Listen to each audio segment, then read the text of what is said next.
I guess I wanted to start off and maybe talk about mental health. I mean, Age UK had just recently posted something that said some people are, quote, dying from sadness because they've been cut off from loved ones for prolonged periods of time.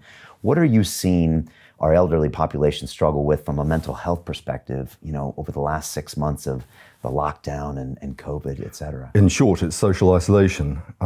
Social isolation has always been a problem for some older people, and everyone knows that it's an issue. And in the last few years, there's been quite a lot of research done into trying to quantify some of that, albeit imperfectly, and the relationship between social isolation, mental health problems, and also physical health.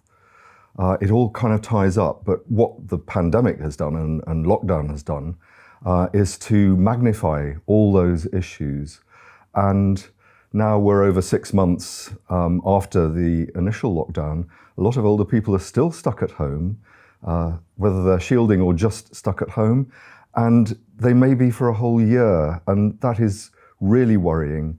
And we know and are in contact with a lot of older people who don't have regular contact with other people.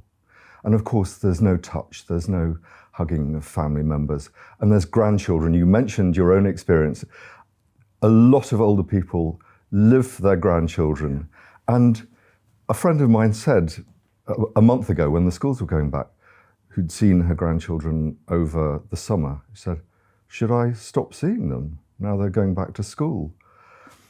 And I'm afraid I answered probably yes, because the schools were bound to be a breeding ground for COVID. And it's nobody's fault, that's the thing. It's tragic. We have to do what we can do, but we have to bear in mind some of the costs. I think most of us at least, have had our issues over lockdown and so on, but at least if we can get out, or if we can get to work, or do things socially, or on Zoom even, televisually, there's some human contact. A lot of older people really, really are stuck indoors as prisoners in their own homes. And we've almost lost them, and we've certainly lost their voices. And my concern is that we will start to forget our older folk. I don't want to over-dramatize this, but it happens, and it happens slowly, without anyone really noticing. Yeah, without actually talking to them and hearing their voices and their cries for help. Yes. It's easily that they just become a statistic. Yeah. And like you said, living for grandchildren. I mean, my aunt told me later in life that when we were born, my grandpa became a completely different person. He was kind of a real gruff, angry guy in his 50s, and when the grandchildren would come over, he became a new person. So I know they live for them. I know I have young children, 3 and 4 years old, and during the lockdown, when I didn't have contact with people, literally hugging them and touching them and playing with them every night was a lifesaver for me. And I know a lot of older people, they don't have that option. No, touch is really, really important for older people. We forget, obviously kids growing up, touch is part and parcel of it all, but for older people too. And I think those, I was going to say very simple, but really important aspects of older people's lives, for perfectly good reasons, I completely understand, are missing, and really missing badly. What can we do with our elderly? I mean, I understand you've got to be careful. And like you said, if the kids are going back to school, it increases the risk that they might carry something. And so older people really have to ask themselves a question, is it worth the risk? And I've heard different schools of thought. I've heard someone's grandma said, I only have 5 years left and I don't want to spend it alone. But then some people say, I don't want to take the risk. Or how else can we make contact with our elderly? Right. Just a word about risk. I agree, it's all about risk. It's about our risk, and it's about your risk and other people's risk about us. And we may come back to that, because we've all got to make decisions about what we do.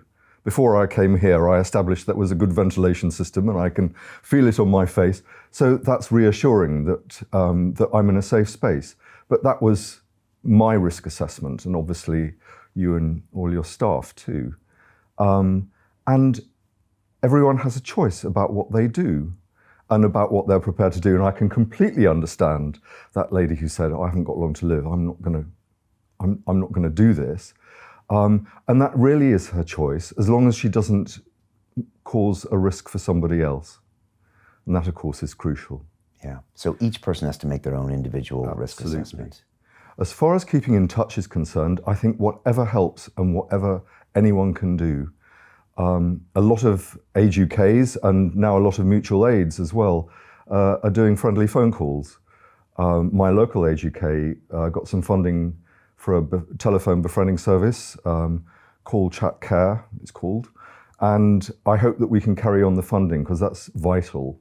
And some human contact, even if it's only the phone, over the phone, is better than nothing.